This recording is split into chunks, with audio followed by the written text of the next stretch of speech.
Clip high. It's your boy Crypto Blood.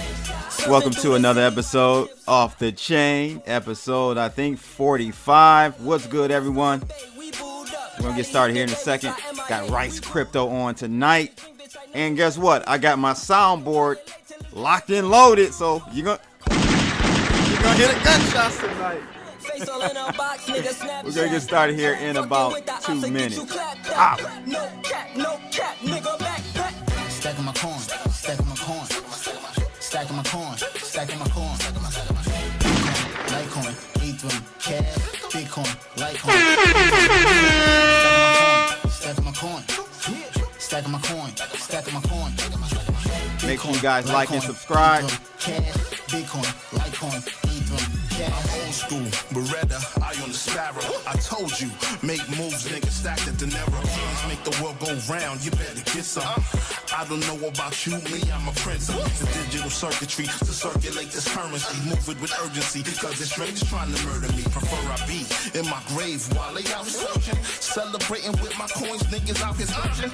Nah, I'ma wash them with some Tide detergent. You are fucking with the wrong person. For the coins, some people come up with all kind of schemes. Silly niggas for the paper doing anything. Stacking my coin, stacking my coin, stacking my coin, stacking my coin. Fuck it. Do it live. I'll write it and we'll do it live.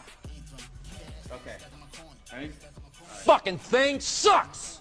We'll do it live. Okay. Yes, we are doing it live. Welcome, ladies and gents, to another episode. Rice Crypto in the chat rooms. What's up? We got Ninja Grasshopper, JoJo Wave in the building as well. Hope everyone's doing well today. We're gonna kick it with my man Rice. He was actually on my show maybe about a month, 2 months ago. Epic show live stream, bro. We had someone call in and was trolling him. Was trolling me. It was just insane. I'll make sure I link that one in the description below so you guys go check that out next time. But Rice Crypto, what's good with you, bro? What's going on, brother? How you doing, man? It's great being here again. And yeah, that show was pretty funny. That epic trolling, and honestly, it's like something really weird. Not to get into like the logistics, I told you about something that just occurred with me a little bit ago, and it's I don't know, maybe it's something about me and you when we connect. I don't know, man. That was an epic, man. I think that may have been the funniest show live stream I have ever done. I mean, I got trolled pretty hard. You and I both. I was falling into it. I was like, he's like, go watch this video, and we went and watched it, and it was nothing, man. Absolutely nothing. Well, the person called in, right? And they were using like a voice changer, a voice modulator, yeah. Right? That was great. I'm like, bro, you're not even. I'm like, you sounding like you're black, but you're not. What's going on here, man? What's really good? But man, what's going on, man? You've been really busy on your YouTube channel. I want you guys to go check him out.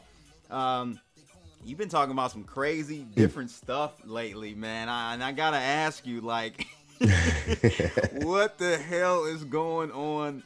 Well, your channel, what's this Joseph Gregory Hallett or Hellett? Tell me about that. We would have to do it. That's a long story, but Joseph Gregory Hallett is a guy that is claiming to be the rightful king of England, claiming the title of Christ, and in fact, it says he's the king of the world.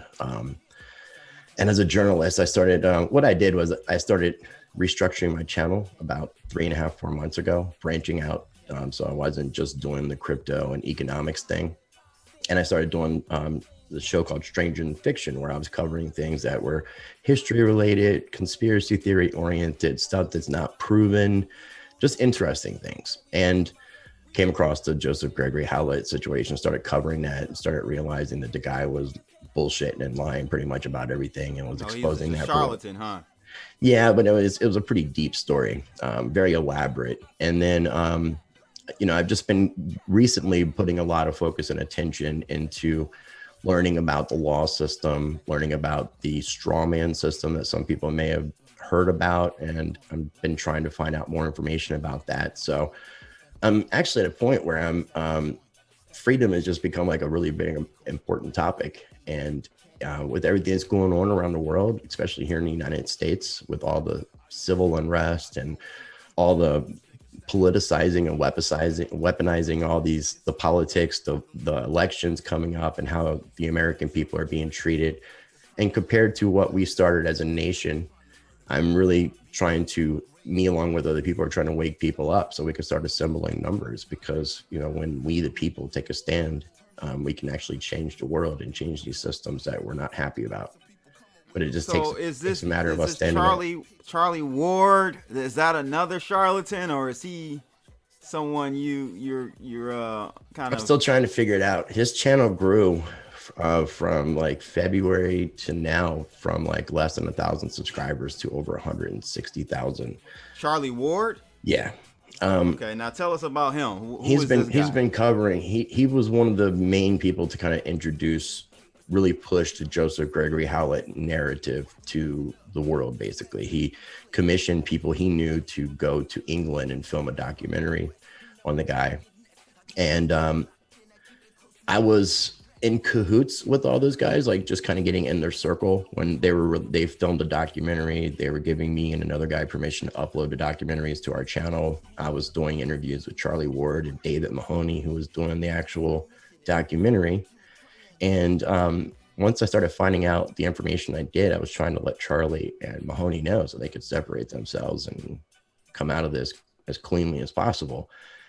Instead, they both blocked me on social media and were like shunning me, telling me I was a scorned lover. And now Charlie Ward is going on telling people now that he's been aware that Gregory Howlett's been lying about the bloodline thing from the beginning, and cites me as telling him about it. Okay. So now he's been on 2 shows recently. One, he says that he's known about this from the beginning, from the get-go, and he commissioned somebody to do the documentary. And then on another one, he goes on and says that he just found out about this like 5 weeks ago when I made him aware of it. So I'm not sure which story that Charlie Ward is saying is or isn't true. Something isn't adding up, and it's not adding up with all 3 of those guys. And Charlie Ward has jumped on that QAnon train. He lives in Spain. He's from England, and he's like the biggest Trump supporter in the world. So he's like feeding into everything he can that people right now are seeking out for salvation and saving them. And that's where I've been coming out with this message that you don't need other people to save you. You don't need to look for people like Donald Trump or whoever it might be, or Joseph Gregory Howlett or whoever. You right. can save yourself, and we together, we can save ourselves. We don't need somebody else. You know, we the people. I feel like I agree, but I feel like there's some type of inherent trait in humans to look for some figure, some type of leadership or something, God, body, entity, or a person, a pastor or whatever, to seek guidance when you like you said, you don't need anyone but seeking true knowledge and directly to I think the source, the universe, God, whoever you want to call him, right? You know, I didn't have any clue you're gonna bring this stuff up, man. You kind of threw me through a loop because I thought we were just gonna be talking about crypto. Oh man, you know we gotta talk, bro. I've had the opportunity though at the same time, since I've been able to branch out and kind of get out of the echo chamber. Yeah. I've been able to go on other people's YouTube channels who aren't crypto channels that have some sort of common bond, and go on there and tell people about basics, explaining about cryptocurrency and things like that. So I've been able to educate people. So that's how we're going to be able to get more adoption. It can't be an echo chamber, right? I'm out of the echo chamber. Like, I'm actually grateful for it. Like, crypto is so big part of what I do. Yeah, I mean, since I've been on your show, I've at least doubled my numbers. Mm-hmm. I'm just blessed, man. I'm just very fortunate that, you know, I was doing something I'm staying true to myself with. You know, I mean, I could ride the train and get on the Trump train and tell everybody that Trump's the best thing since sliced bread. I'm not for or against Trump, but those kind of things would automatically gravitate people to my channel. But I want organic growth. I want people that want to be the change that they want to see in this world watching my content, not the followers who are waiting for someone to lead them. Gotcha. If you guys want to call in, you're more than welcome to. The number is below or above us right now. Hit us up. Go ahead. Say something funny. JSnap4 brought up something about Gregory Howlett a few months back, and Dick Allgaier did a remote viewing about it as well. So I'm not the only person in the crypto space that's it was part of my branch out, me restructuring my channel. And actually, you are the inspiration for me doing that. I was talking to a couple people and was talking about the idea of starting another channel. Right. And someone was like, just do what CV's doing. You know, he's got his channel, and then he's got his different shows under his channel. So I got the Rice Crypto Show for Rice Crypto and blockchain technology. The Rice Report. You get to be on the first Rice Report. Yeah, I was on the first Rice Report. I love that one. I wish it got more views because we talked about some really good stuff, man. Yeah, it's. I mean, unfortunately, the crypto and economic stuff's not getting as many views as the other things, but it's bringing people to the channel, which is giving them that opportunity. And the repetition of seeing crypto stuff, hopefully, will just start dropping in people's heads as they get more interest involved in crypto. They'll be like, oh, this guy also talks about that. So right. Shout out to Eddie One out in Australia. He says, good morning. Crypto Cali's life asks, he wanted to ask you about UCC law. What is that about? I don't know anything about UCC law. Let's talk Uniform about that. Commercial Code law. It's the law of, it's maritime law. See, that's the thing that I've been learning about with this whole system. Like, have you ever heard of anything about the birth certificate system and you being a corporate entity, a legal fiction version of you? My uncle was on some well, what do you call that? Not a Mason. He was on, I forgot what group, and he said some people will refer to it as sovereign, right.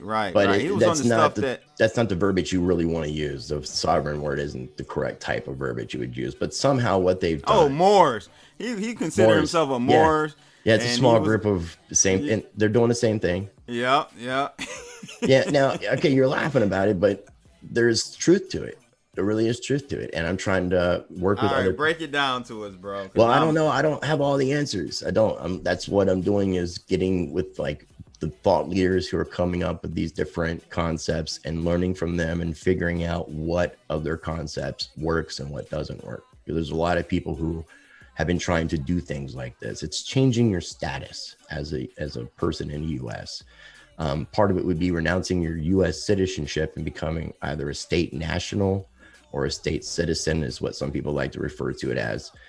But what actually ended up happening is you've heard of the Magna Carta. Of course. The Magna Carta is all about common law, and common law is the law of the land. And that's how everything should be done. But right now, everything is being done under the law of the water, maritime admiralty law. The word law breaks down to land, air, water. It's the three different main jurisdictions of law. And somehow they've turned the world into a water world, as crazy as that might sound. Like, they have a way of like a hospital is considered a boat on a dry dock. And if you actually look at how a boat parks itself in a harbor and the process that it goes through, it's the same process that happens in a hospital when a woman births a child. It is insane. I can break it down, but I mean, hey, we're just talking, bro. I mean, the thing is, someone else asked in the but the UCC law is the maritime law. It's the law of the sea. The British ended up Uniform Code Law. It's Uniform Commercial Code Law, UCC, and it's basically dealing with commerce law. Commerce law deals with all about water and maritime law.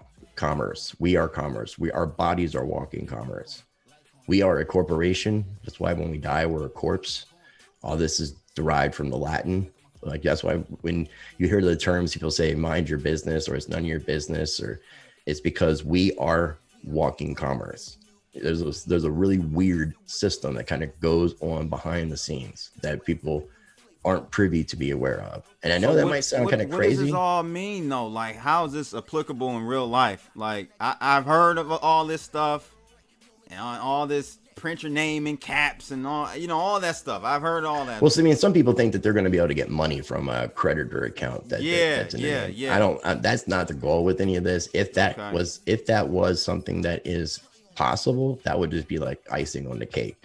It's when you start going through the court system and you realize how fucked the court system is and how it works and how it really truly operates, you realize how much your friends, your family, yourself have been like put under some sort of fucking crazy rule system that applies to you that doesn't apply to other people. With it, it's all right. I'm a black man. I know how the court system. Well, there's a reason why you can't speak to the judge, and there's a reason why you have to have a member of the bar association speak for you. It's because in the eyes of the court and in the eyes of the judge, you are dead. You are a Wow. legal fiction entity because you have signed into this system unknowingly or whatever. But every contract. What about when you represent yourself in court? That's the only thing you can do. You can only represent yourself or hire someone else from the bar association. I couldn't let you represent me. It's crazy. And the bar association is the British accreditation registry system. It's the lawyers are pledging loyalty to the city of London, which is the commerce capital of the world. Yeah. So it's really it goes deep, dude. It goes deep. I guess so. So what? Some of the words of Jesus actually kind of talks about this in some weird ways, and I can explain that in a future episode or behind the scenes or something like that. But so if Crypto Cali's life is saying that it allows you to separate your fictional body, that is your real name. It allows you to yourself. take dominion over top of those names because apparently you're traded as a commodity. If you know anybody that can look up QSIP numbers, dude, let me know. QSIP numbers are the numbers that you know what a QSIP number is, right? Yep. Okay, well, apparently that's what's on your birth certificate. That's what's on your social security card and all that. Look those numbers up. Have somebody look up yours. Find out what's on it because I'd like to know. I'm trying to find out this information now. I'm trying to dig up actual proof so I can show people more than it sounding crazy. Yeah. Because there is something to this, dude. There really is. And it's the law of the sea that it's like the way that you can look at things, the way that the actual law system works in the United States is everything takes place six inches above the ground is the jurisdiction. It's some weird shit, dude. Like I'm telling you, like I can go into some deep stuff, and then there's is that why we're buried 6 feet under and stuff like that? The sewer system all under keeps water underneath of us. So it kind of has that waterway system. And actually from a legal term, if you go into Black Law's dictionary, which is the dictionary that defines most of the words in a court, and you look at the word goat, G-O-A-T, it actually means sewer. It doesn't mean anything else but sewer. So they set up these goat systems. That's what they would call it in legal jargon, is these goat systems, but they're sewer systems. And it's another way of keeping water relevant. Everything is done by water. This all started with, apparently it goes back to like Babylonian times, but a lot of it that I can take from goes to Rome and then the British military and royal in control of the seas, like when all the pirates and stuff were around. Gotcha. There's an act that took place in 1666 called the Seste KV Act. And it's an act in England that actually makes a common person a dead entity so that England can take authority over the property. So all your licensing and registrations and all these things are not yours. They're property of the state. I guess my whole thing is once you find this knowledge out, how do you use it to benefit yourself? Well, that's what we're figuring out. I joined up this organization called EarthUnited.global, and that's the website, Earth United. People can check it out, EarthUnited.global. I'm an alliance member. The idea is that we're trying to gather people all around the world to take a stand. There's a gentleman up in Canada by the name of Christopher James. They've both been on my channel recently, and Christopher will be back on next week. He's a common law specialist, and he's going to teach a lot of people how and what to say. And the idea is to go and shut down courthouses and turn these what are technically supposed to be public courthouses that act privately, turn them back into public courthouses. Because when you have enough people and you can assemble, and this is all constitutional, when you have a certain amount of people and you go and assemble, you can actually go do your own courts. And those courthouses are for public use, which means that we can utilize those courthouses. So it's in a way, it's turning these judges and people that work for the court system back into the public servants they were supposed to be. And what judge do you know that acts like a public servant? I don't know what politician act like a public servant. Well, who do you know that acts like? Right, exactly. That's an oxymoron, isn't it? Exactly. Shout out to my man El Gooch. I haven't seen him in a while. Shout out to El Gooch. What's going on, bro? He said Sarah Westall actually had a guest talking about this subject. Did you see her video? I know she talks about it. Jordan Maxwell talks about stuff like this. I mentor off a guy named David Straight. I've looked into an Anna von Reitz, a Carl Lentz. I talked to an Australian gentleman by the name of Ron Lee Stewart with a channel called Justinian Deception. I've been trying to make my ways around. I'm even talking to this guy named Russell J. Gould, who's claiming to be the Postmaster General of the United States, of the world, the Commander in Chief of the United States, the Key Master Holder of the Vatican, and the Supreme Court Judge. I've interviewed him twice, and we've challenged him to show that he's not just talking the talk, that he's actually going to walk the walk. So we're like, hey, dude, we'll meet you in DC. We'll go live on our channels. Like, let's do it. God, bro. So that's the guy that had the basketball in his hand, right? Yeah. He called me up the other day. So, I mean, I've been interviewing presidential candidates like Adam Kokesh and John McAfee, and now I'm talking to the Commander in Chief of the world and the Postmaster General of the world. God, and then I called out this guy who's claiming to be the King of England, King of the world, and Christ. So yeah, I'm kind of taking a left turn a little bit, but I still love crypto. Oh, good. So we're gonna talk about crypto here in a second. Shout out to my man.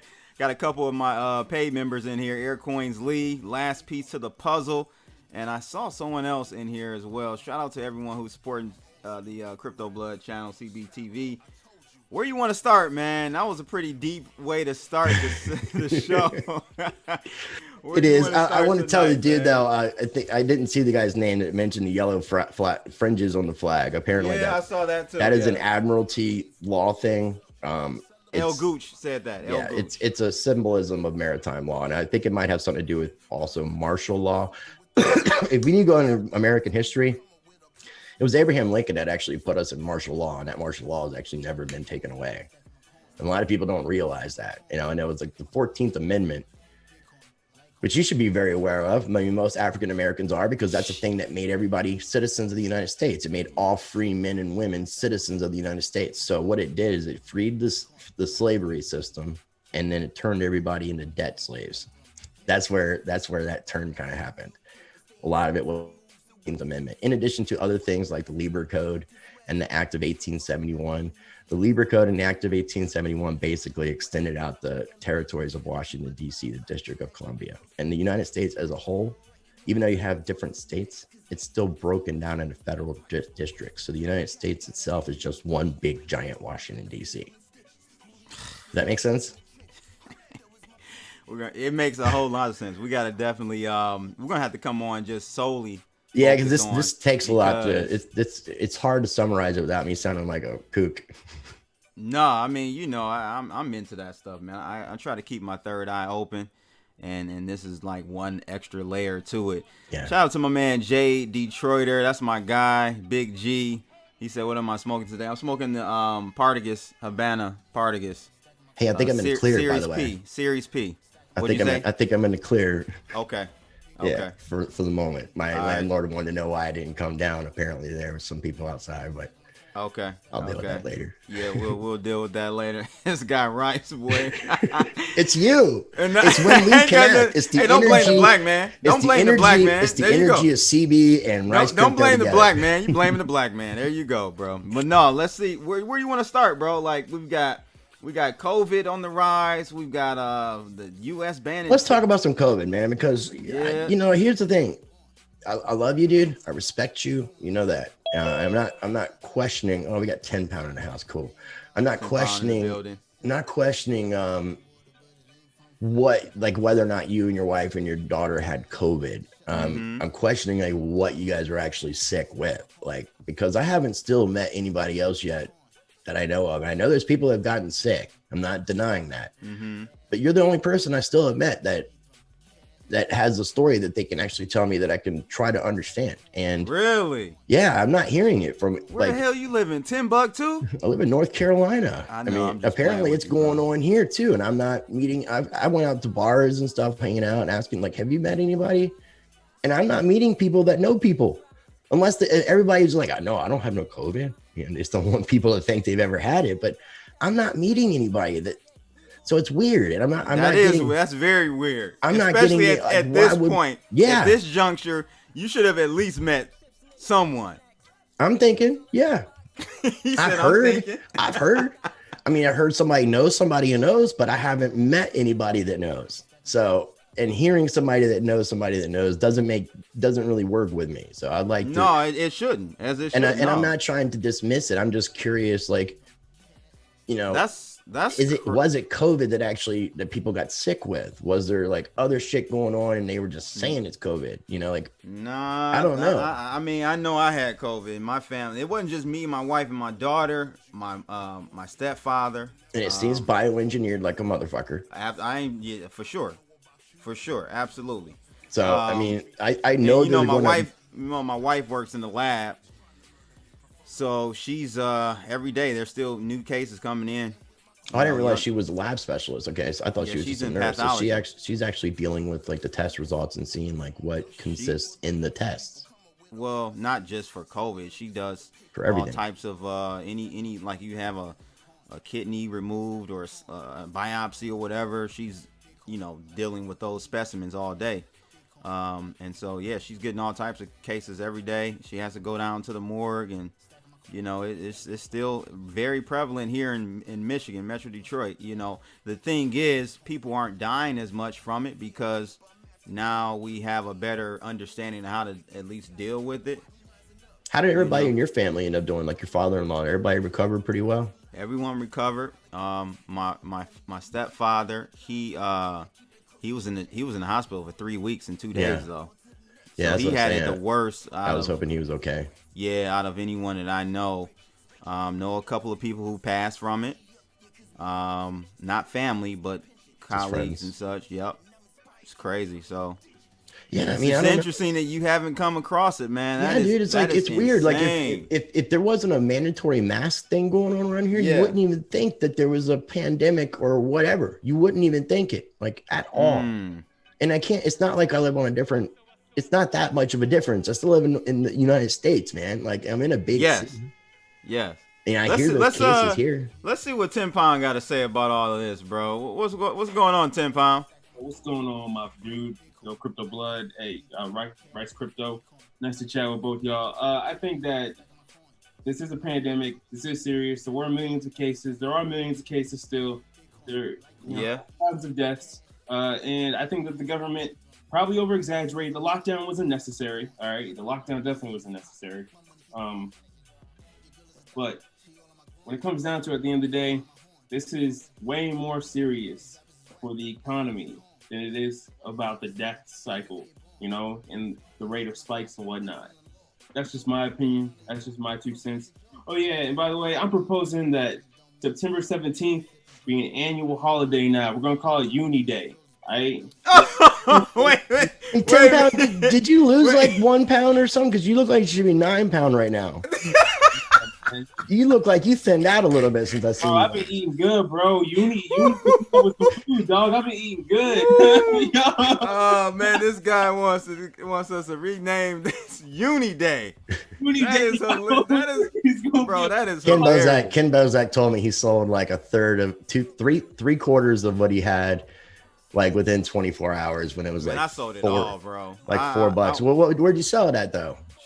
At $2 and really $2.98. I figured you would have like held on because it got up to like $7-8, right? $8. Hey, listen, man, free money is free. You can't lose selling. You can't lose. That's my philosophy. What was the deal with you having to redeem to get it? What was the process? So you just had to. So if you were trading on Uniswap before September 1st, they gave you the 400 token. But you had to. There's a redeeming process, and you had to like pay for it or something. I believe. No, you just pay gas, whatever the gas is, to interact with the smart contract for those tokens to get. To get to your wallet. Because Ken was saying like overall, it cost him about $100 to redeem, trade, and all that kind of stuff, and get it out of the wallet. With all the fees, bro, it costs about about $100. Yeah, to get the redeem, the swap, the trade off, and then take it off the exchange or whatever you're doing. Here's the thing: so you had to interact with the contract to get the airdrop, which costs about $30 for me, and then after that, you had to pretty much approve of the swap, which costs another $25. I mean, who gets that money though? Was that going to Uniswap? No, you're going to the miner. Oh, it's a miner fee. Okay, cool. There's all network fees. So still, Uni made out pretty well with that. No, I mean, it wasn't nothing to do with Uni. They didn't really profit from it. They created the tokens out of thin air, you know? Yeah, well, I mean, they have a certain supply that was allocated for different purposes. I mean, I know they were very transparent, but I mean, I'm sure that they were cashing in a little bit of that, so they had some fundage to work with. I think their portion was locked. Okay. I think their portion is locked for X amount of months or days. Is and that now right, Just Javon? Swap was supposed to be doing it too. That's what Justin's son with Just Swap. He's supposed to be now doing it. Justin's son is a fraud, bro. I'm sorry. Well, it's Ken Bozak's favorite friend now. I mean, I'm not getting it. I really don't. Wait a minute. What do you mean? He's friends with him? I think Justin follows his Twitter account. I don't know how close they are, but he's not anti Tron at all. What I mean by fraud is that he lacks any originality. It's plagiarist. Yeah, he completely. Yeah. Everything. He's taking advantage of open source technology. And so, is he a smart guy? Absolutely. Yeah, but I'm just saying, bro. Like, let's he's come a up with marketing something genius. original. But yeah, Marketing I would like for him to see Absolutely. him to use that money to hire like some of the top developers. Ken's talking about how there were a lot of projects back in 2018 that were failing. Even early 2019, that Justin's son saved the projects by bailing them out and having them build on Tron. You know, that was only deal that was like, you know, we'll give you developers, we'll give you money, but you got to build on Tron. Yeah. So, I mean, so I just took my. I mean, it was like I ended up getting $1,400 or something from it, $1,200 from the uni. Yeah, it's thing. $1,200 like the stimulus check. It was right, exactly. It's almost $1,200 crypto stimulus check. But the thing is, like my man J Crypto Minded said, he just put his into liquidity to mine more uni, and that's what I did. You know. Sweet. So it's like staking it. Yeah, I'm just mining or staking. Is it a proof of stake coin then?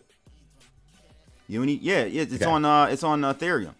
Yeah. Yeah, I know, but Ethereum isn't technically proof of stake right now. Mm-mm. No, it's not. No, it's proof of work. Yeah. So I didn't know how they were working that with the uni, but I had to learn a little bit more into it. Like I haven't, I'm still staying very abreast to what's happening in the crypto space. I just haven't been as detailed as I've been in the past, just because I'm not. You've been getting your views up, bro. Get them views up, bro. I'm not really excited about really a lot of what's been going on with crypto and seeing like the digital dollar movement and seeing like what's happening with like consensus, building like white papers for central bank digital currencies, and it's like everybody sucking the tit of the traditional financial system and keeping it relevant. And I'm not really a big fan of that. The whole idea when people got involved in crypto, they had that libertarian spirit of getting away from the system. We always talk about that. I know. We always talk about that. You like the system, man. And, you know, it was crazy because I don't know if you saw the latest headline from Kraken. They're going to be the first company to create their own bank, or crypto company. Yeah. To do their own bank. I'm surprised they didn't give it to Coinbase, but I mean, shout out to Kraken. Shout out. Because, I mean, that's definitely Kraken. I mean, I would say for the most part, I mean, that reputable exchange. I mean, they seem to be doing it right. I mean, how do you feel about them doing a bank? Isn't that going backwards? I tweeted that, like, aren't we going backwards with a move like that? I mean, the only cool concept that I can see now that you're seeing banks be allowed to custody cryptos, and now that you're seeing Visa and MasterCard getting into the game, and now that you're hearing about the PayPal stuff and all the other things that are going on, Venmo, it's only fitting that you're going to see this happen more. You're going to start seeing crypto credit cards from everybody. It's going to happen from everything you can think about. I mean, everybody's going to be able to like liquidate their stuff as they want to. And for a trader, I mean, if you could have your trading account connected up to somehow a debit card, like that's pretty fucking cool. Honestly, when you really think about it, like I can spend money. So like when you make profits, instead of you having, if it works this way, instead of you having to take and transfer funds to another wallet or whatever the case might be, you could save that transaction fee and just do it right there. Maybe you can transfer within the wallet. I think it's going to be a genius idea. I don't like even that. Though, I mean, we already have crypto cards. I mean, crypto.com. Yeah, we absolutely do. But here's the thing. Litecoin's getting ready to come out with one now, and you're going to start hearing about it more and more and more. Bryce, hear me out, bro. there are people that skim cards, man, credit cards and debit cards all the time, and they sell that information on the deep web. See, I don't like that. I just can't vibe with that. That's the reason why I do everything key to key transactions, man. Like, I don't want somebody like, oh man, I got his crypto debit card information. Now I'm just gonna, pretty much use it the way I see fit. That's not, nah. No, I get your point of view. I really do. I do. And like I said, I'm not a big fan of crypto going to the legacy financial system. But I mean, if it's going to go that route, that would be the route to take, is having the exchanges being able to have a banking opportunity where you don't have to, where you can do everything in that one application, basically. It's ease of use. And when we're talking about bringing mass adoption, regardless, ease of use. And when you don't have to worry about wire transfers and bank transfers and the exchange is your bank, that kind of opens up a totally different doorway that's never been available to people. So I can see where somebody would find it to be really useful. And I could find somebody who's like, well, I can just do peer-to-peer with Bitcoin directly. Why do I need a credit card? Yeah, that's just throwing out more information that we don't need to throw out. So I get both points of views. Makes sense. Awkward silence there.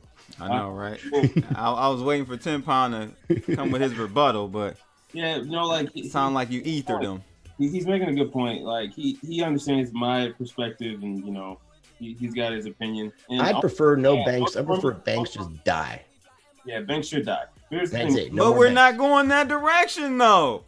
We're Not going the rest of the world. direction. No, not the rest of the world. What do you mean, not the rest of the world? The rest of the world tends to Hell, like even banking, crypto world is going in the direction of back to the banks. which is the reason why I have started like restructuring my channel and branching out and still keeping my heart true to the things in crypto that matter. So I'm not just covering everything and whatever. I'm not trying to be pigeonholed just by cryptocurrency, especially with this digital dollar movement, where they're pushing for cashless. I don't want to be a part of that. What you got to say, 10 Pound? Why you rolling your eyes? I don't understand why people like fucking with these banks so much. Yeah, I don't either, man. I just don't get it, man. It's like are slimy as hell, man. Like, yo, this slimy as hell. Like, dude, I know fractional reserve banking. It's a straight devil. I mean, it's one of the most corrupt things that we have as humanity. It's the debt-based slavery system that keeps us all fucking tied down. it sounds like it's tied into the whole your maritime UCC Dude, everything's stuff. connected. Everything really is connected. Yeah. Everything is. I mean, shit. Yeah. How many rumors have you heard about Bitcoin was created by the NSA or by the governments or by the central banks or whatever the case might be? I mean, who knows? Yeah, what and it could have been. Right. And it could have been. I mean, it but is open source, and we it's can open source though. Right. Right. We can check the code. We can fork it. We can say fork you. Right. We can pull a Justin Sun and just copy and paste. Right. That's been done many times, my friend. yeah, but let's be real here though, man. Justin Sun, like, he came correct. He pretty much made ETH2 before E2. Like, all the solidity Wait. that you can code on. Buy my shitcoin. Wait a minute. What do you mean he made E2 before E2? E2, right? Like, he made a proof of stake, a smart contract platform that's pretty much feeless transactions, like, instantaneously. You know what I mean? While It's- reporting people that stake down, like, It's delegated proof of stake, isn't it? Tron? yeah, it is. Yeah, it's DPoS. Yeah. Okay. So he pretty much made an EOS 2.1 before EOS. An No, EOF. no, because EOF. EOS isn't based on Solidity at all, or Viper. I want to create EOF. Yeah, I mean, no, it's not. But you can code. They got a I forgot who made it, but you can actually port over and run Solidity in a virtual machine on EOS. Mm-hmm. Yeah, but Yeah, the virtual machine stuff's pretty wild. The EVM. Yeah. I've been looking a little bit into that with like the Polkadot, Ethereum. Parachain, stuff like that. Right. Pretty interesting. So concepts. so Rice, what have you been? I know you've been over in the Illuminati, sacrificial lamb talk and stuff on your channel. Like what? Hey, don't forget the adrenochrome and baby blood too, Oh, man. my No, I don't talk God. about none of that stuff. So what have you been looking at and keeping your eye on in the crypto space, if anything? I mean, I'm really excited about the things that Divvy are doing. I like the fact that they've got a fintech opportunity. I mean, we talk about the banking thing. If I want to be able to utilize that, I like that availability of having a mobile wallet that they have coming out soon with the atomic swap feature. They're even building NFT-based comic books, and they've got a virtual reality game that they're trying to build as well on the Divvy blockchain. I'm a big fan of Nexus. I like the technology behind Nexus blockchain a lot. Aspire is another one that's kind of been going under my radar recently. I've been talking with Jim Blasco, who created it, and it's really interesting. I want to have him on next week. Ken's been working with them. You can create tokens and sub tokens, so you could create like a crypto blood token and then have like shirt tokens or whatever the token might be, and you can send out airdrops to people, and you can send out dividend payments to people, and you could do a lot of different things with it. So I've been looking, but I'm really excited a lot by the NFT technology overall. I think that there's a lot of really cool possibilities coming out with NFTs. I've been hearing things about like real estate and deeds and stuff like that being put in NFT format so that people can trade them and, you know, have possession of these things without having that third party involved.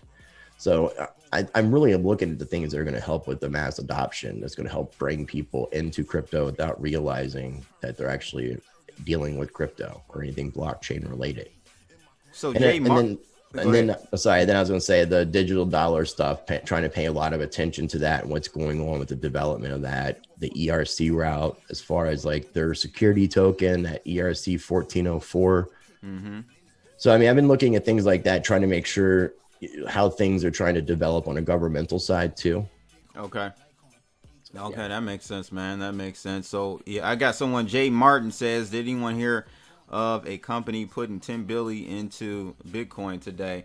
I don't know if you're referring to this. Is that one of the articles Twitter, you had? Yeah, the CEO of Twitter said he might allocate some of his corporate funds, his liquid cash over at Twitter, the 10 billion he's got over there, he may allocate to Bitcoin, which is seeming like Rice a move in the right direction, but also I'm seeing more and more companies do this. I don't know if you heard about the company. I think they actually mentioned them, MicroStrategy, in this one.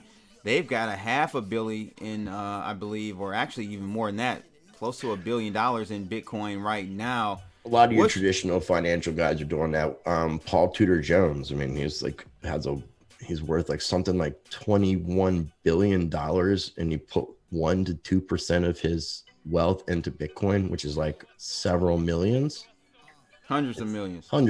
So, I mean, we're talking, and a lot of guys are doing small moves like that. And then you have corporations that are like buying up a lot of Bitcoin too.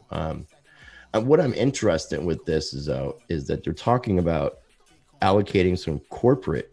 Are they talking about allocating Twitter's money? Because yes, that's the thing. What I'm understanding though is that closer to the beginning of this year, there was some new people that got involved with Twitter that was on the board of directors, and they don't agree with Jack Dorsey. And Jack Dorsey's been having to compromise a lot of his things that he's been wanting to do. Right. They were actually trying to push him out. That's right. And now he's playing ball. So this kind of throws me off. Like, what is he doing? Because I'm pretty sure these other guys. Well, here's the thing. They're not pro Bitcoin like he is. No, but they are pro making money, right? So if we're in this negative interest rate environment and you've got 10 billion just sitting there, you're actually losing money in nominal terms. Like, it may not be a negative interest rate, but you add inflation on that 0.05% you're earning on that money, you're losing money. So right. I think the trend we're seeing with MicroStrategy, and there was a company in Canada that did the same thing. Now we're hearing Twitter is possibly doing that. They're seeing that, holding cash is becoming a liability, even more of a liability now, and that's why they're allocating some of it to Bitcoin. What do you think? I mean, what does that mean? It means the economy is about to go down the toilet. It means everybody who's got money sees the writing on the wall, and they're doing what they can to preserve their wealth. Tim Pond, what you got to say? No, it's not the economy that's about to hit the shitter. It's the economy has already hit the shitter, and the fucking currency, the fiat currency, is being put into monopoly money. It's going to be fucking confetti. Pretty much So Tim Pong, you don't think the economy is going to head lower? Probably not. If anything, once this digital dollar comes into play, and it's going to have to get worse before it gets better. That's the thing. I anticipate it getting a lot worse. I mean, let's be real here, man. People are rioting in the streets right now, looting in the streets still to this day, and there's like no reason for them to even be out there for racial reasons. Just people wanting to, make ends meet, like steal while they can, before this surveillance system kicks into overdrive. So yeah, man, I think right now the worst is here. I don't think it's gonna possibly get 30 times worse before we see a drastic change in the system. No, social credit score, a digital dollar, literally months away, months out. I kid you not. January 1st, 2021. It hasn't even passed through anything. They've already got a date implemented for it. For the digital dollar. Look at the Banking for All Act. Exactly, the digital dollar and the social credit score system. Banking for All Act is the most terrible thing you could think about, because what's going to end up happening is everybody's going to be given a bank account via the Fed. Oh, wow. So you may be seeing, with all that being said, you may see the banks crash. So that would imply harder times happening economically. They're why would the Federal Reserve need to give everybody bank accounts? Why couldn't they just get bank accounts to their local bank? Well, that would, from what I'm hearing, that means that we're no longer going to have a Federal Reserve. That's what it sounds like. It means the Federal Reserve will be the buyer and seller of last resort, the buyer and lender of last resort. They're going to have the absolute power. The Federal Reserve or the government? Because think about it, the Federal Reserve now issues our banknotes, right? It is not issued by the government; it's through the Federal Reserve, and they do. Well, what I found out, the coinage is released. The coinage comes out by the Treasury. The Treasury releases the coinage, the bills, the fiat paper comes out by the Federal Reserve. That's one of the reasons why we're seeing all this blabber going on about shortage of coins, because the U.S. Treasury is actually saying that they're putting out more coins this year than they put out in circulation any other years, but we're having a shortage. So if I'm hearing this right, Rice feels like we are going to see an economic collapse, and Tim Pound thinks we're not going to see an economic collapse. And that it's already here. I'm saying the collapse already happened. It's pretty much. It happened in 2008, if you want to be technical. But that's right. It's been on life support, and you're still keeping it on life support. The plug hasn't. I agree with Rice on that one. It really happened in 2008, and it's still they just. We haven't seen inflation hit yet. We haven't seen any, with all this money that's been printed up this year, which is more money than been printed up all of the years before combined. We haven't seen the inflation from that yet. And that means that we could be going into a higher form of inflation. And then, that's where people are not sure exactly where we're headed. People are talking about the idea of hyperinflation, and some people are saying that we won't get to that point. But we are going to see the effects of all this money printing. Money printer go burr, burr, burr, burr, burr. There's an effect to it, and we just haven't felt it yet. And here's the thing. The central bank has the power to take bills out of circulation, take coins out of circulation, and inflate the system as they see fit. Reevaluate money, everything. Now, if they choose to hyperinflate the currency, that's pretty much financial suicide for the entire economic system. They wouldn't choose to do it. It would just happen. The Fed is a zombie corporation. They're obsolete. And this whole digital dollar press is just to keep up with the competition that is distributed ledger technology. So the one thing that I want to point out to you guys, and what J Crypto Minded just said, is that the U.S. Treasury will take over, and that's what I'm saying. I think people are saying that, but that's we'll see. Yeah, I mean, if we're gonna have a new digital dollar issued out like you're talking about, that's coming from the Treasury, I believe, not the Fed, right? People are reading into a lot of things. I've heard some people say, I just got some information from the IRS and it has the Treasury listed on there. And that means the Treasury is in charge of the IRS and blah, blah, blah, blah, blah. And I can show you from an old IRS letter that I got probably 4 or 5 years ago. Blank out your Social Security now, man. It says right there underneath IRS, the United States Department of the Treasury. Yeah. So I mean, there's a lot of talk that the Treasury is enveloping the Federal Reserve. Yeah, they did.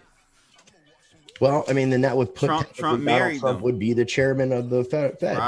Right. But right now, it's not operating as such. We don't see that No, not spelled out directly. No, not directly. Absolutely. And if that does happen, what does that mean? Does that mean the government is now taking a step that they shouldn't be taking, or is the government trying to end the Federal Reserve? No, I mean, so I don't know. It's not some altruistic good thing that's happening here. I mean, it could be stacking a bunch of debt on the balance sheets of the Federal Reserve and just fucking bankrupt the Federal Reserve and just kill it. That would be your debt. That would be your debt jubilee. Everybody keeps talking about. Yeah, I hear people that I for the most part am a Trump supporter, but I hear the people that are like Trump does no evil.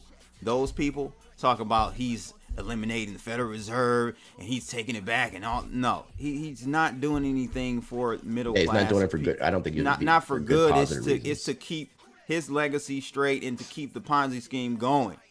It has nothing to do with trying to help bail us out or good guys, bad guys. In my opinion, I don't think it's that. Let's see. We got someone on the line though. Let's see if I can unmute them. Caller on the line. What's that? Can you hear? There we go. Yo. Who's calling in? Yo, it's Default, man.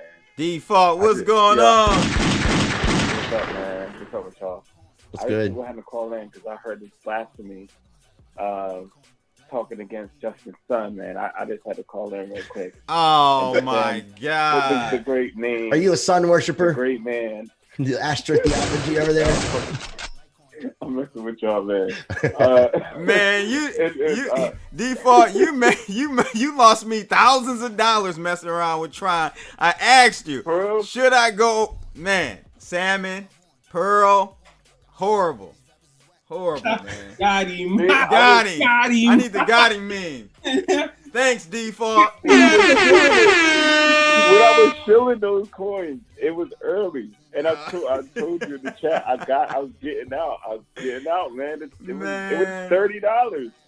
It was $30. Like, I lost G's on that, man. All because I knew I should have never gone over there. I told you, I'm like, Tron, those are the ops. I don't like Tron. Why am I even over here? He's like, those are the ops. Bro, yo, I have a question. Didn't I say that, Default? He said that. He did say that. But he was saying that days before he got in. And then he had to change of heart. I guess he saw the price action and he had to change of heart. And then it tumbled. It literally tumbled. Like I got out and 8 hours later, everything done. And then salmon went from when I got into it, salmon was already down like 80%. So I'm like, all right, whatever. Man, are we talking about yield farming and stuff like that and DeFi on Tron? Yeah. I created an LP token with salmon and Tron. Bro, you know salmon went to 75 cents? Oof. Where did you get it from? What did you pay for it? I had to match my tokens, but I paid like $75 for it. Yo, I gotta ask, man, since people are starting to lose their shirt in this shit, what do you think the Federal Reserve is gonna do, or the federal government's gonna do about this DeFi trend? Like people confirm big time, man. I've been saying that will be. I said as far as DeFi, that will be the nail in the coffin. Like it's not going to end until the government steps in and puts some legislation on the table. I agree. Do you think what can they do? What's the scenario do you see them placing in here in the system to say, boom, now you can't do DeFi? Putting Uni on Coinbase. Oh, Uni's a problem. Uni's on Coinbase. So if you get your money from the Uniswap or whatever, you send it to Coinbase and you cash it out. It's a taxable event. They know what you're doing. They're forming trails. They're helping their chain analysis build up and get smarter. That is true. I mean, ultimately, DeFi it's going against the central financial system. So they're going to do everything they can to prevent it from taking place.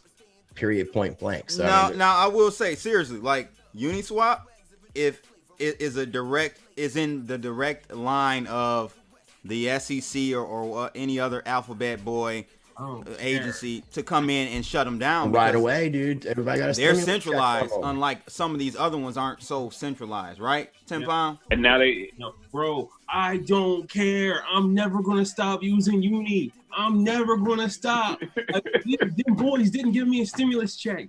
All right, Uni gave me double a stimulus check. Like 3 times the stimulus check. bro, I'm not gonna stop using Uniswap. I'm not gonna KYC anymore. Facts. It's a wrap. That's all I gotta say about it.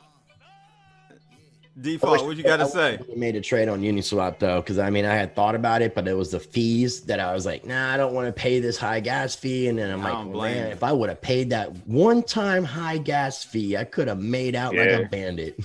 One time. I think that's all Ken did was just trade one time.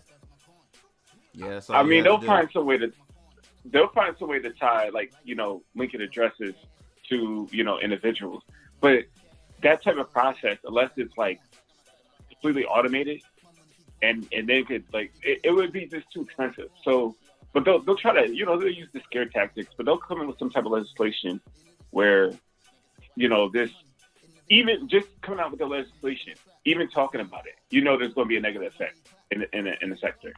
So I don't think they will be able to stop it, but they'll definitely try to I'd say within the next probably like a year. It's usually slow to with the ICO craze. They were about a year behind. Mm-hmm. Very true. So probably next summer or next spring, probably spring or summer, they'll have something on the table where they'll be like, oh, well, this is like a security because it's giving a dividend payment. And then they'll try to scare people into stop using the platforms like that. But who are they going to go after? I don't know. We'll have to wait and see on that. Yeah, but who are they going to go after? With Uniswap, they can go after the actual company. It's a VC funded entity. Mm-hmm. But the other ones like Sushi Swap or all these other ones, no, I can't see them going. I don't know how that's going to work. That's what I'm saying. Like the only one I see that has a direct threat from the guys is Uniswap. To be honest with you. Well, I mean, they could also figure out a way to tag the cryptocurrencies, flag it in some sense as being like how they would if you go through a Tumblr service or something like that, where it's they have or the Bitcoin has been used in illegal transactions. Taint the tokens, taint them. Taint them so that if it goes through, it's like money laundering or washing money, so that it would not be prudent. So, I mean, I think, and especially when you're seeing all this stuff happening with them allowing banks to custody crypto. I mean, now they're going to be like, we've got legitimate ways for you to do this with this, and you don't have to be scared because of this and this and this. So they're welcoming the crypto community into their banks.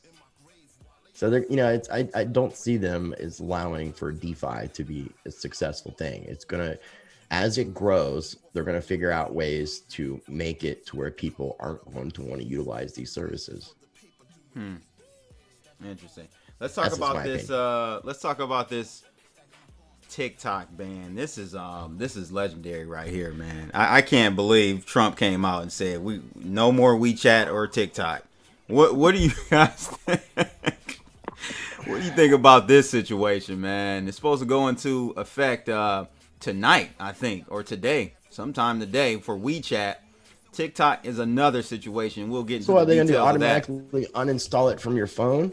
No, you can. Or are they just going to block it like a VPN thing, or where your location is, and you're not going to be able to access? Well, at least for us smart people that use Android, you can just install the APK file and just do a direct install of it. So I don't know with Apple how they'll be able to stop it. I didn't think about that. I think for TikTok, this is a power play from people just merging, networks. I think that this is TikTok pretty much taking the back seat in the U.S. and then the new platform. I'm not sure if you guys heard about Triller, but it's pretty much TikTok clone where they already have a bunch of users. They got this one chick named Charlie D'Amelio, super cringy white chick, super skinny. Pretty much went on the Tonight Show with Jimmy Fallon and was talking about, oh yeah, I'm on this Triller app. Oh my God, this is oh. No, for real though. Valley Girl in it, huh? She was Valley Girl in it. On some dumb shit, bro. And then check this out. Kid you not. Whenever you go on the platform, they just allocate all these influencers, all these Instagram superstars, pretty much saying, oh yeah, man, TikTok is done. we're the new boys in town. We the new boys, you know, and they got their own native currency in the ecosystem too. So like pretty much allowing people to make money from their data directly or something like that. It's got like a couple million, hundreds of millions of downloads already. So, but what I'm saying is though, you know, and I've got another article. I just found this out, Rice, that a California judge is trying to overturn the WeChat ban. Be on a federal level, or would that be on just the California level? It's a good question. I believe this is a state level. Because it should say if California federal judge if it was federal, so this would just be restricted. Yeah, U.S. Magistrate Judge Laurel Beeler, a judge based in where else? San Francisco, of course. mm-hmm. Of course. Yeah, Citing the First Amendment. But what's it? Sorry. Oh, my apologies. Yo. Go ahead, Rice. I was just gonna say it's really interesting when they're trying to use the word that national security. You know, like when we talk about some of these things like surveillance and privacy, a lot of times when I'm talking to people, like, how do I get like an encrypted phone, or how can I do this so I don't have to worry about any of this kind of stuff? And when I start asking people questions about things I can do on my computer, a lot of it, the way it's explained is like the way the computers are built, they're building backdoors in the computers.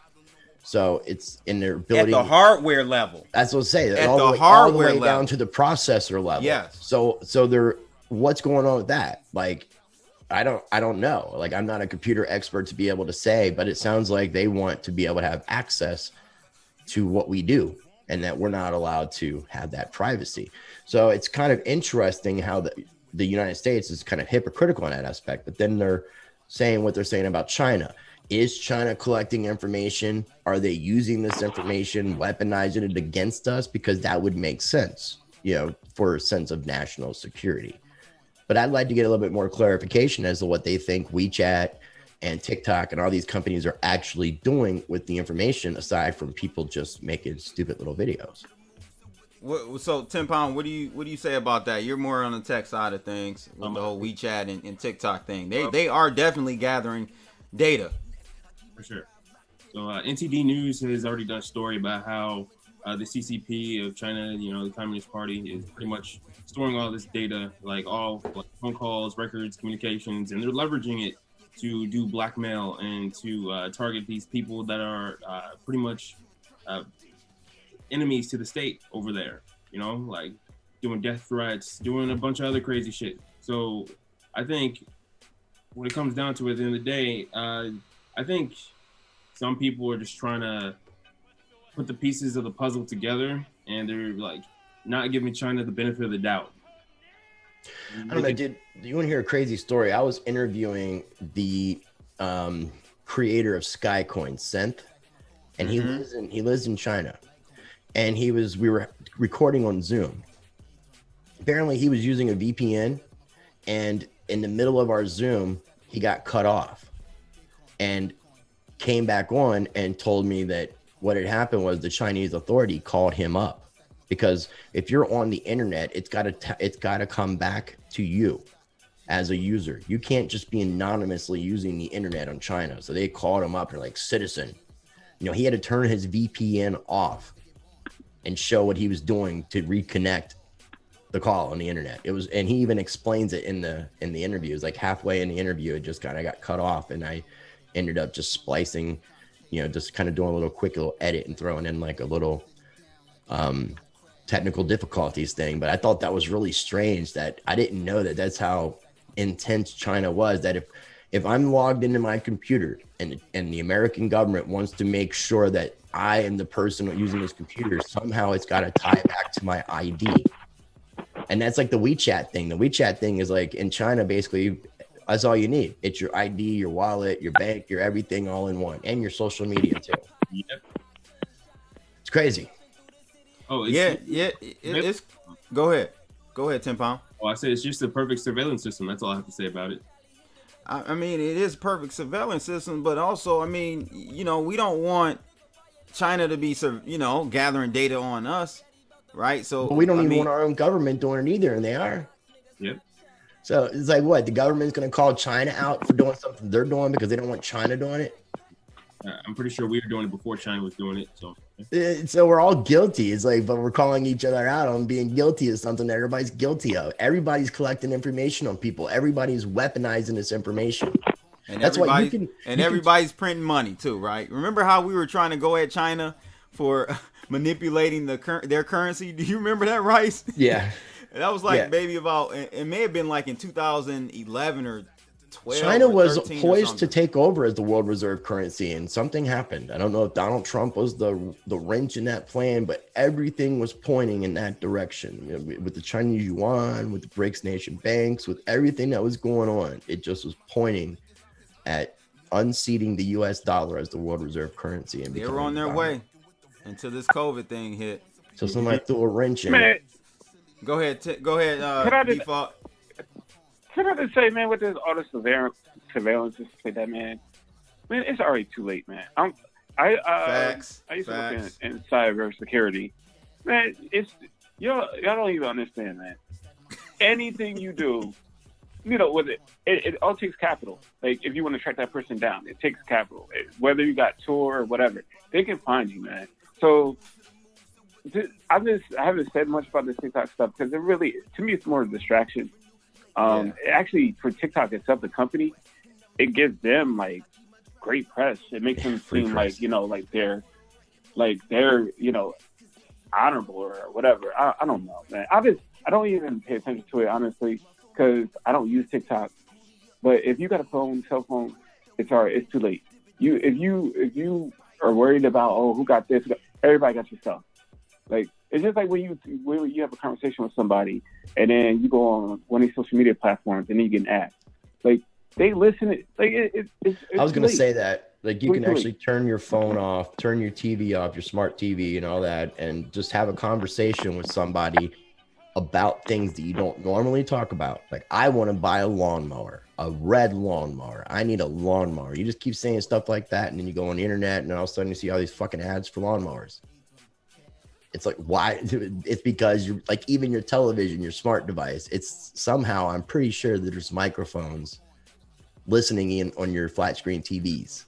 And then people are buying all these Google Assistants and Alexa devices that are just constantly. I mean, I get what you're saying. That's why I've been asking about like encrypted, bricked out phones. Like, how is it possible? Like, there's got to be a way to have communication. I'm actually working on a product right now, a service that's going to be leveraging Pundi and doing it that way. So there's actually a way to have blockchain phone calls. Is that like an eSIM thing?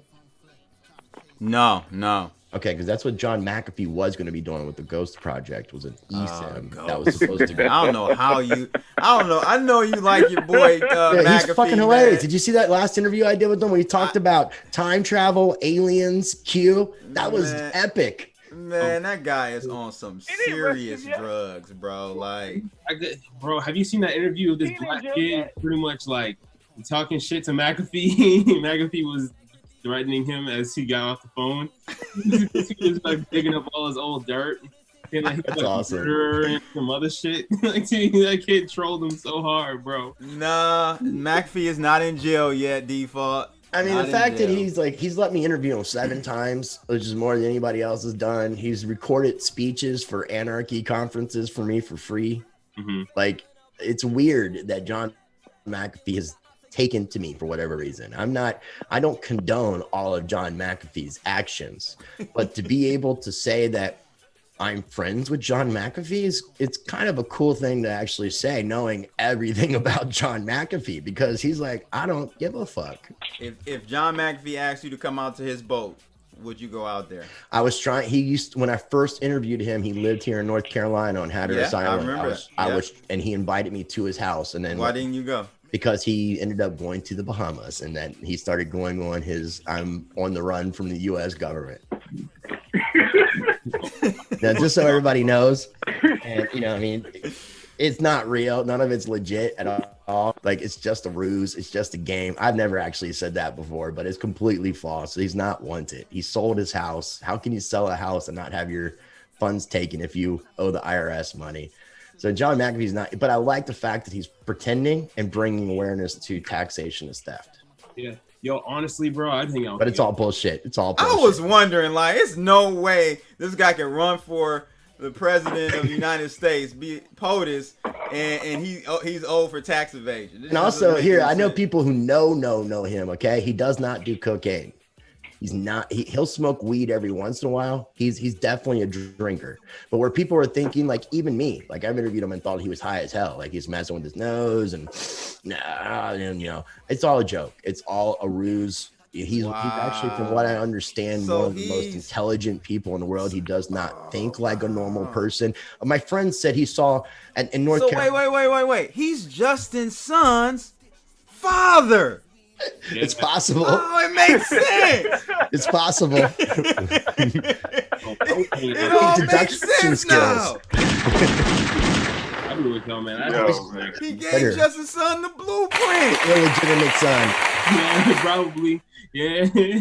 But no, so let's listen to this story. This guy was telling me that he was having a conversation with John. John had some dogs, and his dogs were digging up in the yard. John, we would look at it as like dogs are digging up, blah, blah, blah. John was like figuring out some sort of mathematic code for why they were doing it so close. Like there was a pattern between the dogs. So he doesn't think like a normal person is what I've been gathering from close associates. That's surely evident. I can tell you that. But I think it's all just really honestly just a complete ruse. I mean, he's an old dude. So do you think John McAfee does crypto justice though, in the legitimacy of it? Not being the spokesperson for crypto, no. Yeah, that's where I get a little mad. But bringing attention to crypto, there's nothing wrong with that. I mean, like we need as many people. Even Donald Trump with his shitty tweets brought attention to Bitcoin. So I mean, it doesn't really hurt that aspect. But I definitely would not vote John McAfee to be like the single representative for, or as Max Kaiser says, the representative for Satoshi on Earth. Right. I mean, I would much rather see someone like Andreas or someone like Max Kaiser, even Peter McCormick, who says that he still didn't wrap ETH is an IOU. He said there's no Bitcoin on Ethereum, it's all just IOUs. Oh my god. But there is Bitcoin, there is wrapped Ethereum. I mean, wrapped. Yeah, I know, but Ethereum and wrapped Bitcoin. But Peter, with his closed-minded Bitcoin maximalist self, is like, no. They're IOUs. They don't actually exist on. But they actually do, and it's all in smart contracts. Yeah, I know. He's just that's unfortunately when you become a maximalist, you just become closed-minded, and you just can't start thinking for yourself anymore. And I love Peter. Peter's a good dude, but he needs to get out the maxi train. Man, Peter Schiff, is that who you're talking about? Peter McCormick. What Bitcoin Did podcast. Yeah, I'm like, yeah, there's no way that Peter Schiff is a maxi. I'm like, but he owns Peter Schiff's son is. Huh? Yeah, his son is. Shout out to Peter Schiff's son. Yeah. I can't believe he tweeted, oh, send my son some Bitcoin for his birthday. No, you buy your son Bitcoin for his birthday, man. You're worth how much money? I forgot who it was. Maybe it was Omar Bam who did a survey on Twitter of like, would you rather take financial advice from Peter Schiff or Peter Schiff's son? Everybody said Peter Schiff's son. And then Peter Schiff's like, why would you listen to some guy who's never had a job before, doesn't know what he's talking about? It's funny how Peter's like still trying to defend his position when his son likes Bitcoin. Mm-hmm. He's got to put his son down to defend his. All I know is Peter Schiff he's a smart guy, bro. Like he's smart. I used to listen to his rants. He would go on a rant like economics and stuff. I mean, him and Mike Maloney. I mean, he is on top of it. But I tell you this, man, the guy has been wrong about gold and Bitcoin for over 7 years. Wrecked. His timing is horrible. Like. Horrible, bro. If you listen to him, you lost a lot of money. Because I used to listen to him back in like 2009, 2010. Well, you wouldn't old. He was big on the gold bug then. He was like, gold is on the 5,000 and stuff like that. And I mean, it's 2020. It still hasn't hit 5,000. But people don't bring that stuff up because it is like his personality. But he's completely wrong. He's completely wrong. like if you listen with crypto, you done lost millions. Like it's crazy, man. So yeah. he got wrecked. He got riggedy wrecked, son.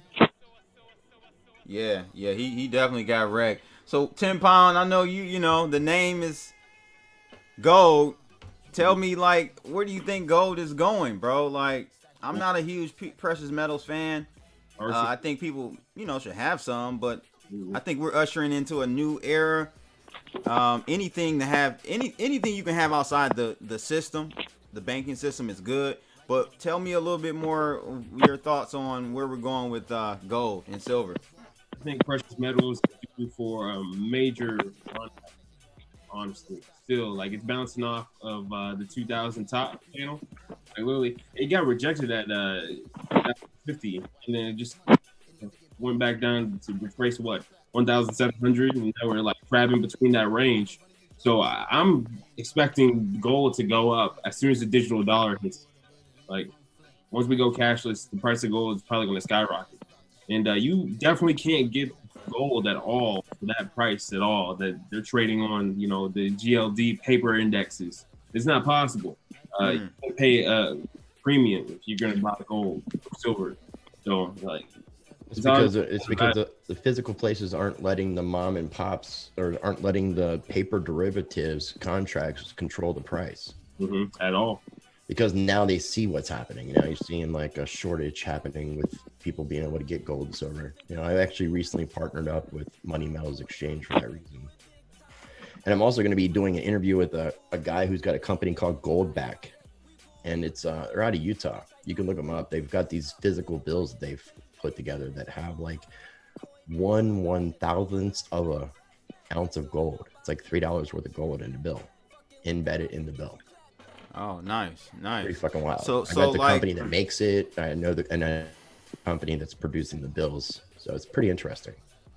Yeah, I'm like I said, I just had a guy on who was a founder of Clean Gold, and they're doing something out in Australia, in Perth.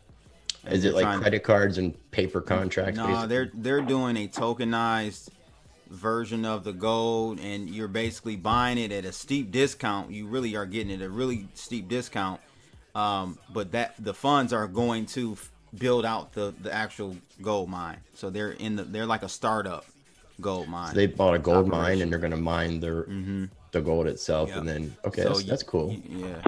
So I'm not a huge fan of the whole like crypto backed gold concept. I think it's redundant. No, you just need to own gold or silver. You don't need to own electronically. Right, you just need to own Bitcoin if you want to have a digital form of it. Yeah. But I guess with Clean Gold, they're trying to do it where they're facilitating the funding of it through Ethereum as a token, I guess. So, I mean, there's a couple things that are out like that. I think that you can take your money and turn it. I don't know the name of the application. I actually heard about it last night, but you could take your money and turn it into gold, but it's not actually real gold. It's like a paper contract, but it's attached to a debit card so that you could use the debit card that's attached to your gold. So it's interesting, but there's no actual gold involved. Yeah, it's a Ponzi scheme. That's what it is. Yeah, well, people are using these credit cards and they're falling for it. You know, it's just that's how banking started.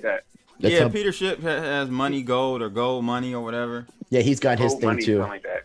Yeah, his actually have the cards that are made of gold though, which is kind of cool. Hey, what do you guys think about coins minted in silver and gold? That's why they have like Bitcoin QR codes on them. Nah.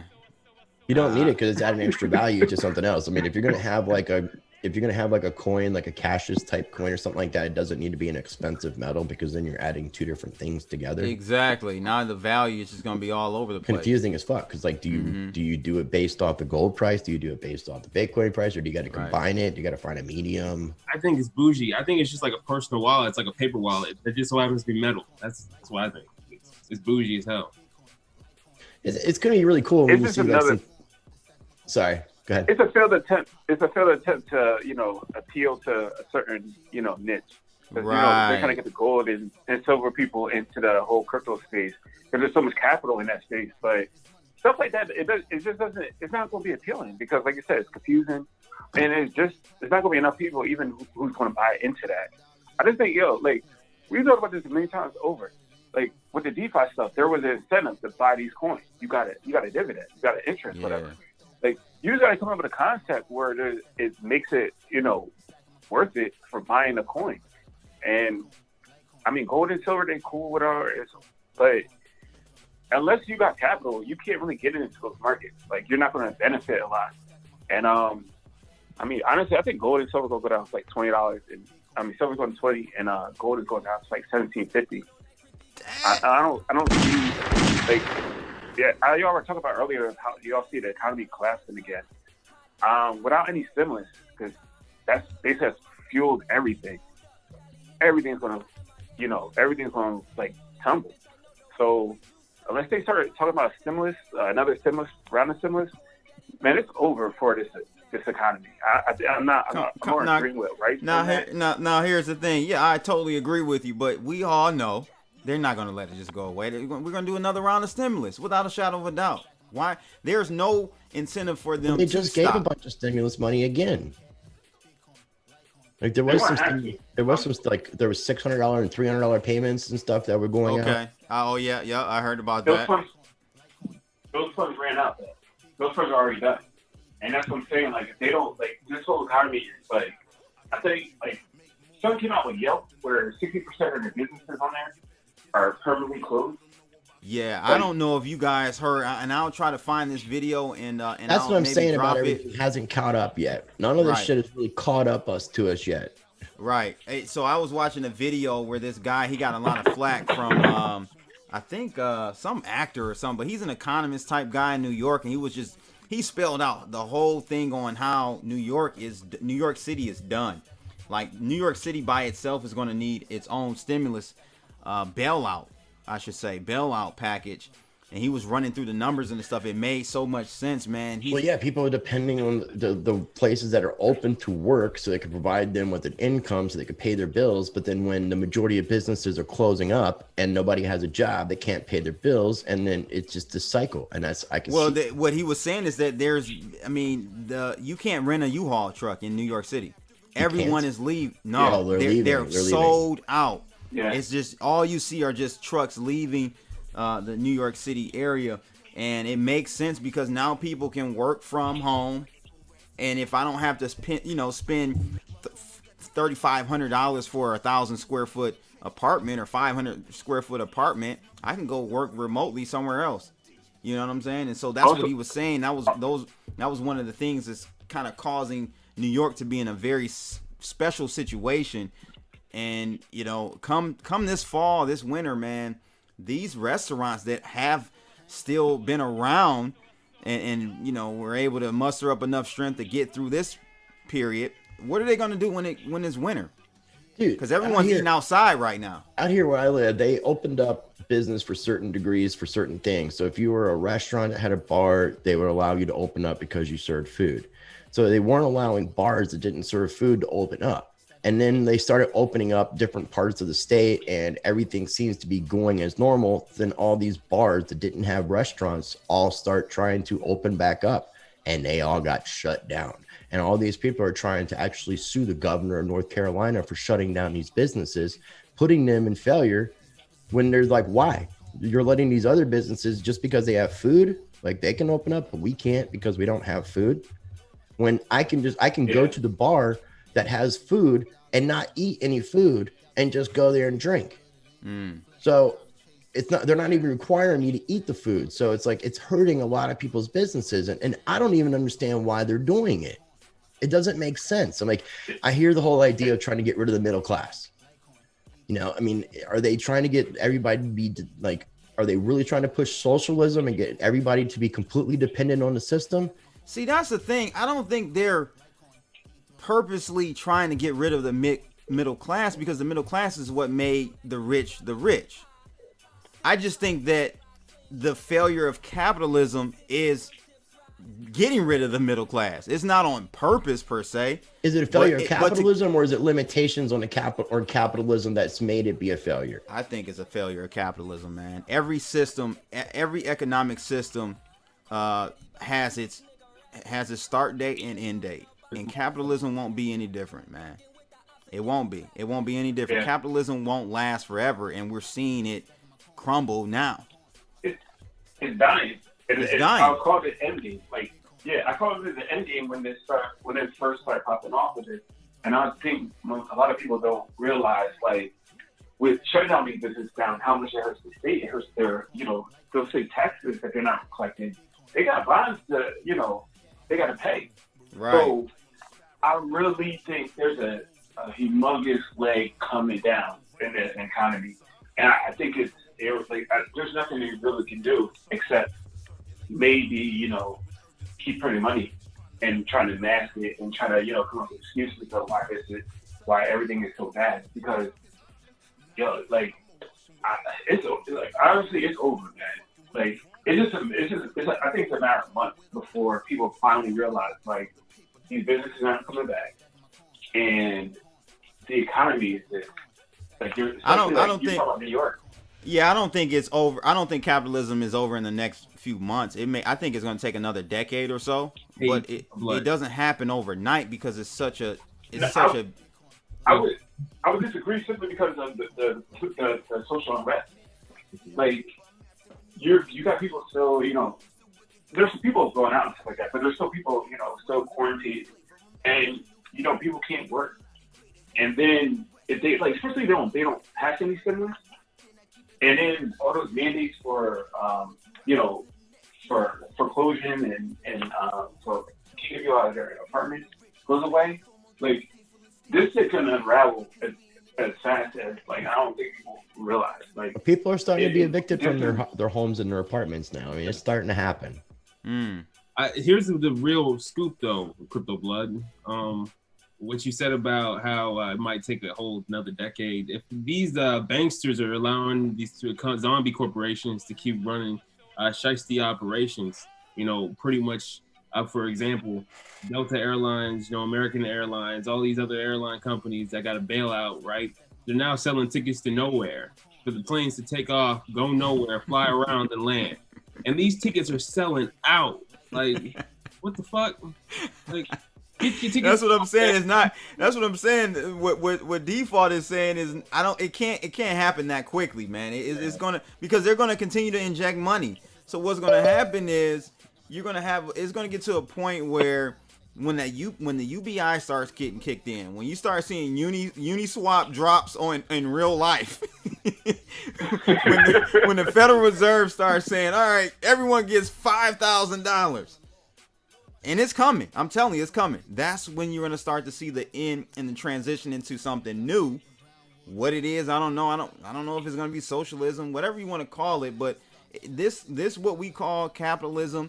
And I saw someone else say that it's not capitalism that's the issue. It's crony capitalism. But that's still capitalism. That's when you look into different economic theories, like the Keynesian and I was trying to think of the other one, Austrian School of Economics. And Marxist and stuff. That's all based on capitalism, though, right? It's still capitalism. Like when people say crony capitalism, now you're just trying to make an excuse for the fact that capitalism is failing. Yeah, it's crony capitalism, but it's still capitalism. Yeah, it's a byproduct of. It's a byproduct, exactly.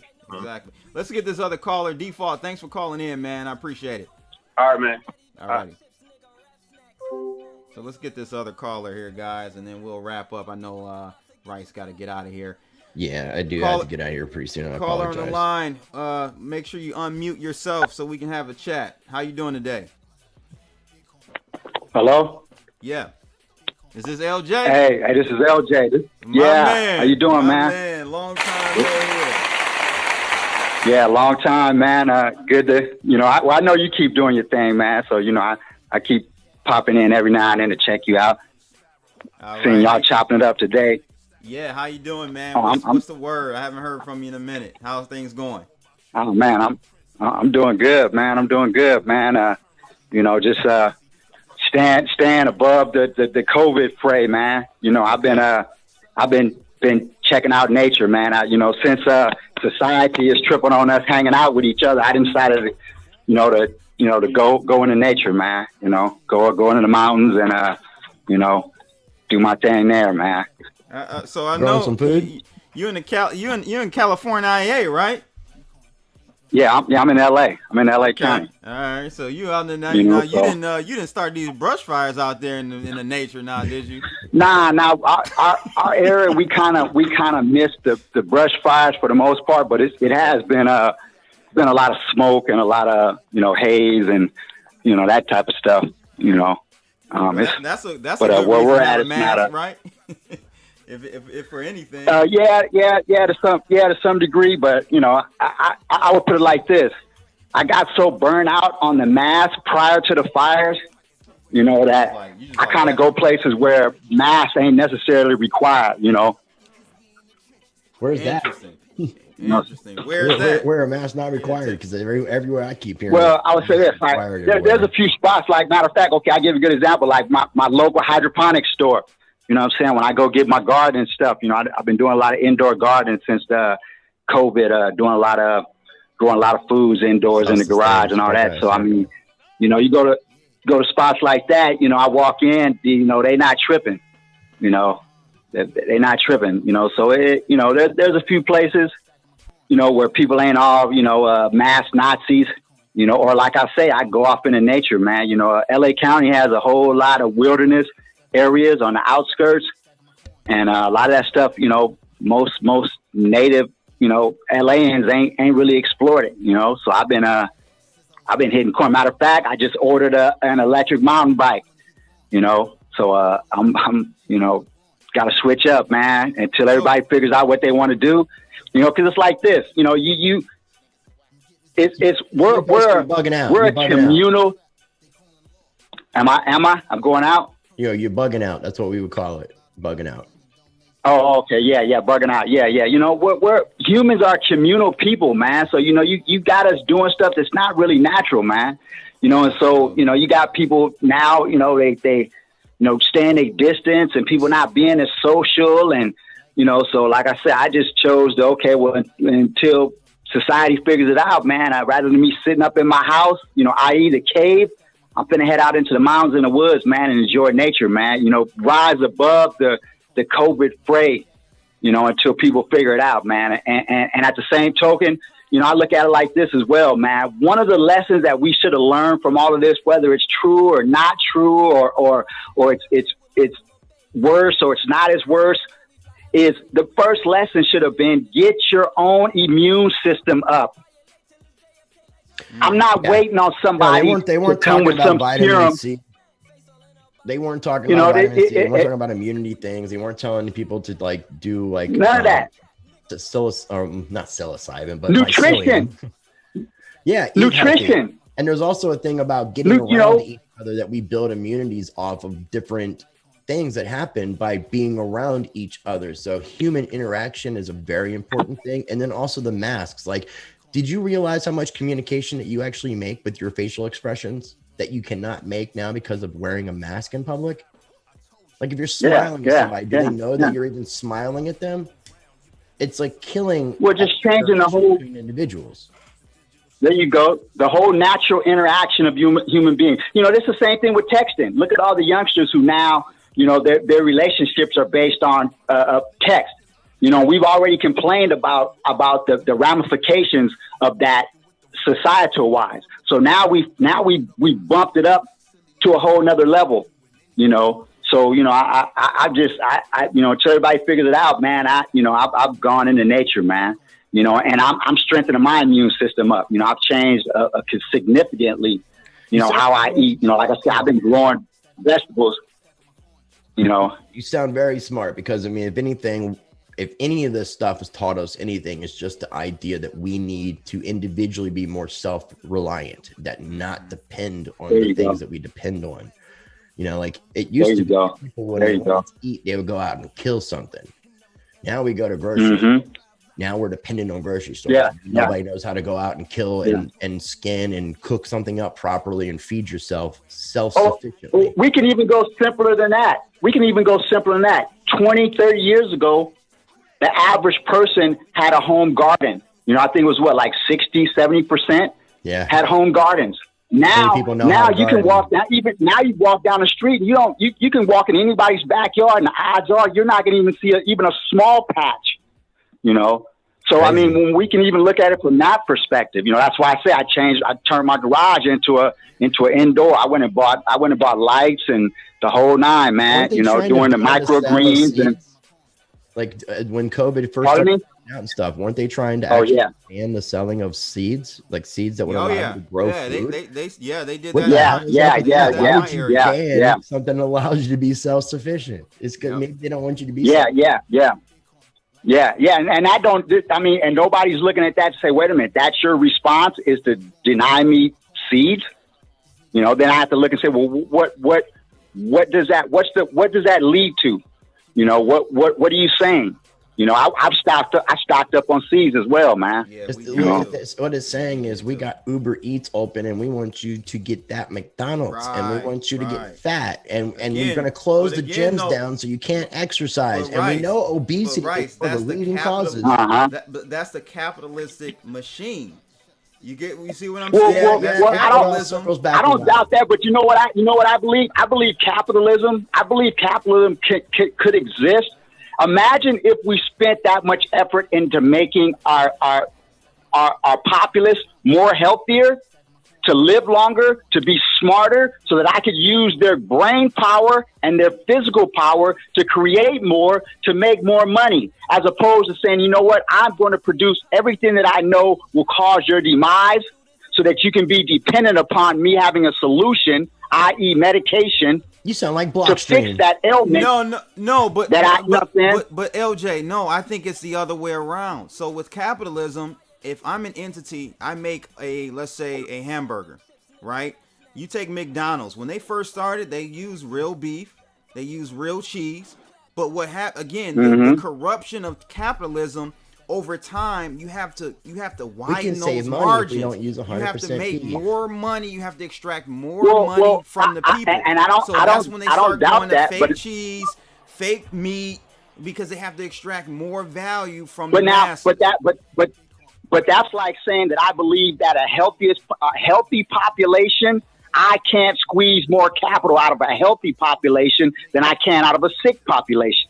And I don't believe that because guess what? Humanity, Chicago, New York, the pyramids, all those places were built from healthy-bodied people, not sick people.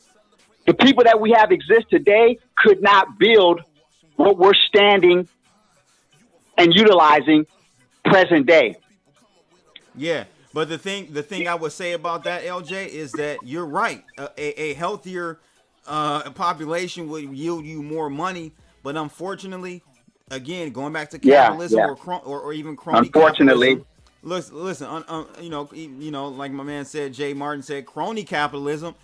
They needed that next quarter because they have to report earnings that next quarter. It's all about quarter to quarter earnings. It has nothing to do with a long term, year to year time frame, and so that's where. That's where we are with things, in my opinion. But I feel you. I'll give you another example. Go ahead. I'll give you another example of that. Look a few years back, we were noticing that some of the tech companies, they were changing the difference of how they dealt with their employees. They created campuses. They created wellness centers. They brought in better food. You know what I'm saying? So there were a few companies that did that. And when we look at their numbers increased, and their employees were saying these were great places to work, and their employees were not trying to leave those places. Now, of course, all companies didn't do that, but that showed an example of where you can actually say, you know what, I'm gonna spread it out. I'm gonna spread the love. I'm gonna spread what we're making back to my employees, so we have a better culture, a better environment, and hopefully those employees will produce better products, better ideals, better concepts. So there are examples of it, but once again, that's not the norm, and that's not the example that's put at the highest pedestal. It's just about squeeze. You know what I'm saying? And when I've squeezed enough out of you, I can throw you to the side because I can always go get somebody else. Okay. It's real talk. Yeah, that's real talk. That's real talk, man. I appreciate that.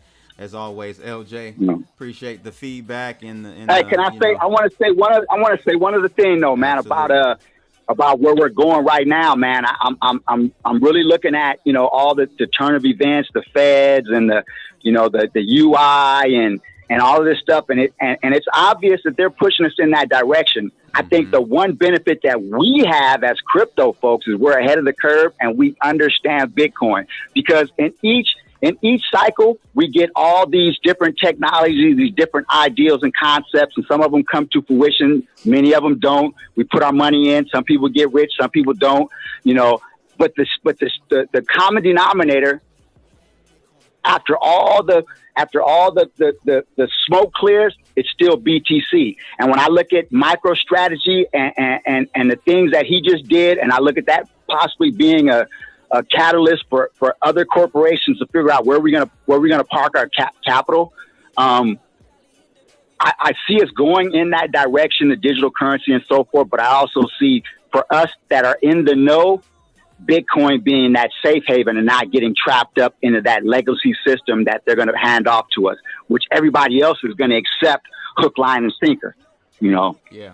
Yeah. No, that makes more real talk. I appreciate you adding that element, because I mean, this is what Bitcoin was designed for, is what we're facing as far as our global economic situation. It was created the white paper came out Halloween of 2008. In January of 2009, the first Bitcoin was mined. This is what it was designed for. So now we're going to see how people grasp this idea. And as we see more and more people, as the Federal Reserve continues to inflate, people are seeing things like deflationary currencies like Bitcoin as being something that is beneficial to everybody.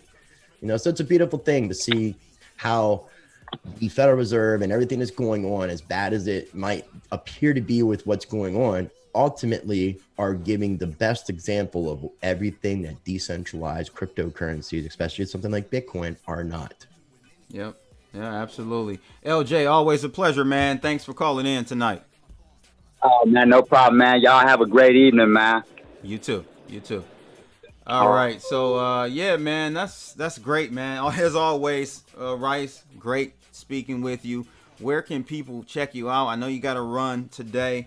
Let the people know where they can catch Rice Crypto. Yeah, I appreciate it. And again, I appreciate you being cool and, you know, working with me with my time restraints and stuff that's going on.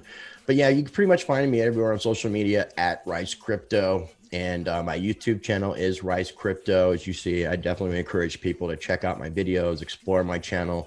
I've got playlists so that people can look at specific things.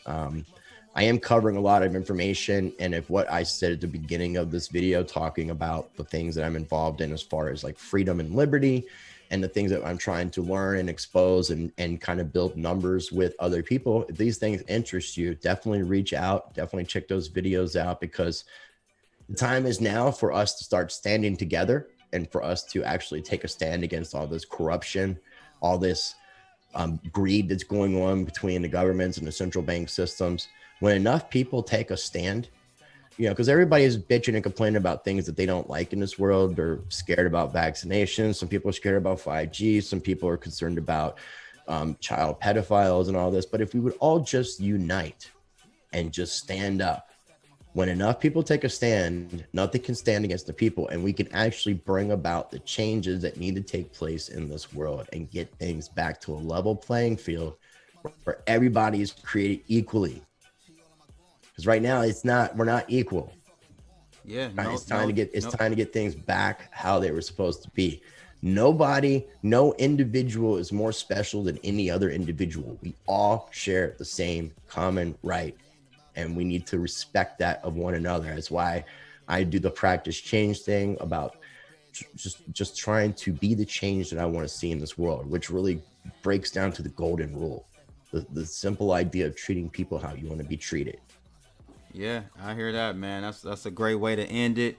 And I always say, if you're scared, go to church. We out here, people. Make sure you guys like, share, and subscribe, and click that bell.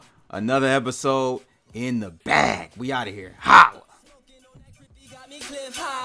Steam pot, heat rock, slingshot. Surfing through the city while them chips rise. Hot boy, do it big time. LMA with my summer bay, we booed up. Cali hit the bay, we fly MIA, we pulled up. Sipping on this drink, bitch. bitch, I know the way. We juiced up, nigga violate till it's JFK like your roof.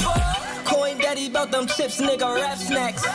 Face all in a box, nigga, Snapchat. Fucking with the ops to get you clapped at. No cap, nigga, back.